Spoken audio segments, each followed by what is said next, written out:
Hello and welcome to the UPSC aspirant. So continuing with the same topic, unit digit. चलिए, हमने उसमें दो type के question कर लिए थे। क्या क्या किया था? जब सिंगल डिजिट के ऊपर पावर दे रखी हो तो सीधा पावर को उठाओ, 4 से डिवाइड करो और रिमाइंडर आएगा उसको यूनिट डिजिट की पावर रखो और आंसर लाओ। दूसरा क्या किया था? जब मल्टीपल डिजिट नंबर है, greater than 2 digit 3 digit number और उसके ऊपर पावर दी है, तो कुछ नहीं करना, हमें सिर्फ यूनिट डिजिट वाले को कंसिडर करना है और क्वेश्चन सॉल्व करना है।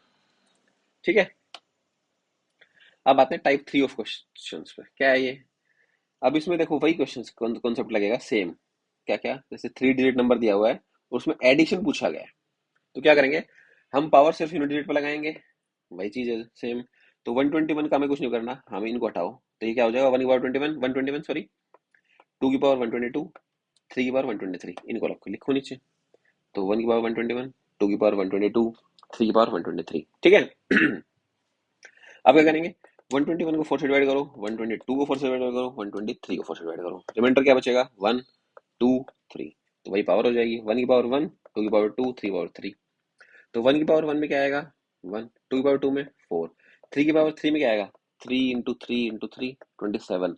तो यूनिट डिजिट क्या है? 7। लिखो इसको यहाँ पे। तो क्या हुआ है? प्लस करो इनको, 12। अब ये भी आंसर नहीं है, इसमें भी यूनिट डिजिट पूछी गई है, वो क्या होगा? 2। तो आंसर विल बी 2। ठीक है, आया समझ? ये क्वेश्चन प्रैक्टिस करो। चलो फिर बता देता हूँ एक बार। 121 है, इसमें हमें सिर्फ यूनिट डिजिट को कंसिडर करना है, इनको हटाओ, लिखो 121, 122, 123। 121 4 से डिवाइड किया, 4 से किया, 4 से किया, कटने के बाद रिमाइंडर बचा 1 2 3। वही उनकी पावर बन जाएगी, 1 की पावर 1, 2 की पावर 2, 3 की पावर 3। तो ये आ जाएगा 1, ये 4, ये आएगा 27। तो हमें 27 तो लिखना नहीं है, हमें लिखना क्या है? सिर्फ यूनिट डिजिट, तो वो क्या है? 7। प्लस करेंगे तो क्या आएगा? 12। 12 में यूनिट डिजिट क्या है? 2, तो आंसर जाएगा 2। Pause the video and do this question right now. ठीक है, चलिए अब हम करते हैं सेकंड, सॉरी नेक्स्ट, टाइप 4। देखो, अब अगर पूछी जाए यूनिट डिजिट प्रोडक्ट में, ये किस में थी? यूनिट डिजिट सम मतलब एडिशन में। उससे पहले हमने नॉर्मली की थी 1 डिजिट पे, 2 डिजिट, 3 डिजिट पे, अब करेंगे एडिशन पे किया, अब करेंगे प्रोडक्ट के अंदर। तो देखो क्या है, जैसे दिया गया है 11 की पावर 11, 12 की पावर 12, 13 की पावर 13, 14 की पावर 14, 15 की पावर 15। ठीक है, if in a product we have at least one 5 and one even number, then unit digit will always be 0। क्या कहना चाह रहा है? एक बार बताओ, 5 इंटू 2 क्या होता है? 10।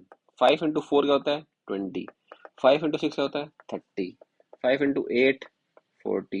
5 इंटू 10 50। तो देखो, एक हमारे पास 5 है और एक इवन नंबर है, तो हमारे पास यूनिट डिजिट क्या आ रही है? 0। 5 even number 0, 5 even number 0, 5 even number 0। यही समझाना चाह रहा है इसमें, कि अगर हमारे पास एक भी 5 आ जाए और एक भी इवन नंबर आ जाए ना, तो हमारी यूनिट डिजिट हमेशा ऑलवेज विल बी 0। ठीक है, तो क्वेश्चन देखो, इसमें लगता है ये चीज। हमारे पास 5 है, ये रहा देखो। हमारे पास इवन नंबर है, हाँ दो दो है, 14 भी है, 12 भी है, तो कोई भी एक लो, हमें तो एक ही चाहिए, ये और 12 ले लेते हैं चलो। तो क्या बनेगा? एक हमारे पास इवन नंबर आ गया, एक हमारे पास 5 आ गया, तो यूनिट क्या आएगी? 0 आएगी, खत्म, सोल्व भी नहीं करना। अगर ये क्वेश्चन दिया हुआ है, पूछा यूनिट डिजिट बताओ, तो 5 मिल गया, इवन नंबर मिल गया, यूनिट डिजिट विल बी 0। खत्म, आंसर 1 सेकंड में। ठीक है, तो कोई भी प्रोडक्ट में क्वेश्चन आया तो कर लोगे, कर ही लोगे अब तो। चलो, next question, next type of question, type number 5। अगर हमारी जो पावर है वो फैक्टोरियल में दी गई हो, तो यूनिट डिजिट कैसे निकालेंगे? अब आप पूछोगे फैक्टोरियल क्या होता है, तो चलो पढ़ लेते हैं कॉन्सेप्ट क्या है फैक्टोरियल का। देखो, फैक्टोरियल होता है कि ऐसा एक सिंबल सा है, उसको फैक्टोरियल बोलते हैं। ठीक है, इसका मतलब क्या है? इसका मतलब ये है कि अगर 1 फैक्टोरियल लिखा गया है, तो मतलब कि 1 तक हमें मल्टीप्लाई करते हुए लाना है लास्ट डिजिट से। नहीं समझ आएगा, पीछे से चलते हैं। जैसे अगर 3 फैक्टोरियल है, तो क्या हो जाएगा? 3 इंटू 2 इंटू 1, 1 तक हमें लेके आना है, जो डिजिट है वहां से 1 तक लेके आना है। इसको हम ऐसे लिख सकते हैं, 3 इंटू 2 इंटू 1, ये उल्टा लिख दिया मैंने, सॉरी। 2 फैक्टोरियल है तो क्या लिखेंगे? 2 इंटू 1। 1 फैक्टोरियल तो 1 है ही। 4 को क्या लिखेंगे? 4 इंटू 3 इंटू 2 इंटू 1। 5 का लिखेंगे 5 इंटू 4 इंटू 3 इंटू 2 इंटू 1। आया समझ? ये होता है फैक्टोरियल। ठीक है, तो जब एक बात देखो, हमें हम क्वेश्चन में क्या कर रहे थे हम, जो भी पावर होती है उसको 4 से डिवाइड कर रहे थे, और 4 फैक्टोरियल से लेके हर बड़े नंबर जितना भी बड़ा, चाहे 1000 फैक्टोरियल हो, उसमें एक बार 4 तो आएगा ही ना। 1 तक अगर हम लिखते हुए आएंगे तो एक बार 4 तो आएगा ही। इसका मतलब क्या है, अगर 4 फैक्टोरियल या उसके बाद कोई भी फैक्टोरियल वाली वैल्यू दी गई है in the power 4 factorial and afterward each factorial value is a multiple of 4, कोई भी वैल्यू कर दी गई तो हमेशा हर एक में तो 4 तो आएगा ना, तो 4 से डिवाइड करने से 4 कट ही जाएगा। ठीक है, तो यही है बात। तो कॉन्सेप्ट क्या है, 4 फैक्टोरियल और उसके बाद कुछ भी अगर फैक्टोरियल वैल्यू दी गई है तो that is a multiple of 4। ठीक है, चलो समझते हैं, क्वेश्चन देखते हैं तब आएगा समझ अच्छे से।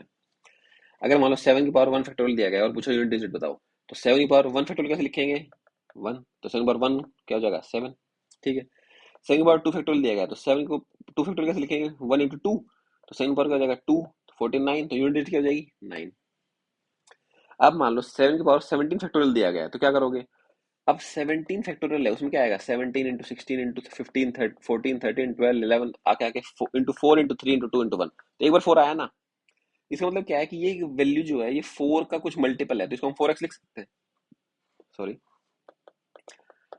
4x लिख लिया। ठीक है, तो लिख दो इसको यहाँ से, 7 बार 4x हो गया। अगर ये 4x है तो इसका मतलब क्या है, हम इसको ऐसे ले सकते हैं 7 बार 4, ले लो 7 बार 4, 7 की पावर अगर 4 होती है यूनिट क्या आती है 1, वही आंसर हो गया। अगर अब 9 की पावर 90 फैक्टोरियल है, तो 90 फैक्टोरियल में भी एक बार तो 4 आएगा ही ना। जब हम 90 इंटू 89 करते हुए 1 तक आएंगे, तो एक बार 2, एक बार 3, एक बार 4 तो आएगा ना, तो 4 का मतलब क्या है कि मल्टीपल होगा 4 का, तो 9 की पावर 9 4x लिख देंगे इसको, 9 की पावर 4x लिख दिया। इसमें मतलब क्या है कि 9 की पावर हम फोर्थ चाह रहे हैं, तो क्या होता है 9 1 9 1, फोर्थ क्या है 1। आ गया समझ। चलो आगे देखते हैं। अगर 2 की पावर 200 फैक्टोरियल दिया गया है, तो 200 फैक्टोरियल में भी एक बार तो 4 आएगा ही मल्टीपल में। बस ये याद रखना है 1 2 और 3 फैक्टोरियल में पावर जो आएगी जो सोल्व करेंगे, बाकी सभी में अगर 4 फैक्टोरियल और उससे ऊपर बड़ी वैल्यू है तो सभी में उस यूनिट डिजिट की फोर्थ पावर लेनी है। क्यों, क्योंकि हर एक में 4 का मल्टीपल तो आएगा ही। ठीक है, इसमें क्या हो जाएगा 2 की पावर 4x, तो 2 की पावर 4 क्या होती है 6 यूनिट डिजिट में। अब अगर ये क्वेश्चन आप बिना उसके कर दोगे, इसको भूल जाओ एक मिनट के लिए, इसको मत देखो। ठीक है, अगर ये क्वेश्चन आप सोल्व कर देते हो, then that means you will surely clear the C set, sorry, you will surely clear the unit digit question in the C set. Okay. ठीक है, चलो एक मिनट पॉज करो वीडियो को, सोल्व करने की कोशिश करो। ठीक है, चलो देखते हैं क्या है। ये लिखा है कि 1 की पावर 1 फैक्टोरियल, 2 की पावर 2 फैक्टोरियल, 3 की पावर 3, ऐसे करते करते 10 की पावर 10 फैक्टोरियल। ठीक है, हमें पता है 4 फैक्टोरियल और उसके बाद कुछ भी वैल्यू आएगी वो 4 का मल्टीपल है। इसका मतलब क्या है कि जो भी बेस है उसकी पावर हमें 4 ही लेनी है। खत्म बात, इस इतना सोल्व ही नहीं करना पड़ेगा। अब हम क्या करेंगे, 4 की पावर 4, 5 की पावर 4, 6 की पावर 4, 7 की पावर 4, ऐसे करते जाएंगे, और हर एक की जो फोर्थ पावर में यूनिट डिजिट होती है वो लिख देंगे। तो बताओ 4 की पावर 4 में क्या होता है यूनिट डिजिट, 4 की में क्या याद किया था 4 6 4 6, तो यूनिट डिजिट क्या है 6, तो लिखो 6। 5 में क्या होती है सारी चीज 5 5 5 होती है, तो 5 लिखो। 6 में सारी क्या होती है 6 6 6 6 लिखो। 7 में क्या होती है 3 7 9 1, तो 4 क्या पावर क्या हो जाएगी 1। 8 में क्या होती है 8 4 2 6, तो फोर्थ पावर क्या हो जाएगी 6। 9 में क्या होती है 9 1 9 1, तो 1। 0 में सारी 0। इतना समझ में आएगा। अब आगे वाला देखते हैं, ये वाला हिस्सा। 1 की पावर 1 फैक्टोरियल है तो 1 की पावर 1 में 1 आ जाएगा। ठीक है, 2 की पावर 2 फैक्टोरियल में 2 की पावर 2, तो 2 की पावर 4, बोले सॉरी 2 की पावर 2 सोल्व करने क्या आ जाएगा 4 आ जाएगा। ठीक है, इतना भी आप कर लोगे और इतना भी आप कर लोगे। अब ये देखो क्वेश्चन, जो 3 की पावर 3 फैक्टोरियल है ना, ये अगर आप इजीली सोल्व कर पा रहे हो that means your concept is clear. देखो, अब 3 की पावर 3 फैक्टोरियल है, कैसे लिखेंगे 3 की power 3 into 2 into 1, that means 3 की पावर 6। अब साइकिल बनाओ, 3 की पावर 1, 3 की पावर 2, 3 की पावर 3, 3 की पावर 4, यहाँ पे 3 की पावर 5, 3 की पावर 6, तो 3 की पावर 6 वही आएगी जो 3 की पावर 2 आएगी। तो 3 की पावर 2 क्या होती है 9, तो यूनिट डिजिट क्या हो गई 9। Got it. इन सबको प्लस करो, क्या आई वैल्यू 39, 39 में यूनिट डिजिट क्या है 9। This is the answer bro, sorry. चलो ठीक है, thank you. You are done with the unit digit. The most important easy questions में जो दो क्वेश्चन आएंगे आप श्योरली कर लोगे, and you will be done with this topic. Please practice the questions जो मैंने दिए हैं, इतना भी अगर आप प्रैक्टिस कर लेते हो तो this is more than sufficient. Bye bye, thank you.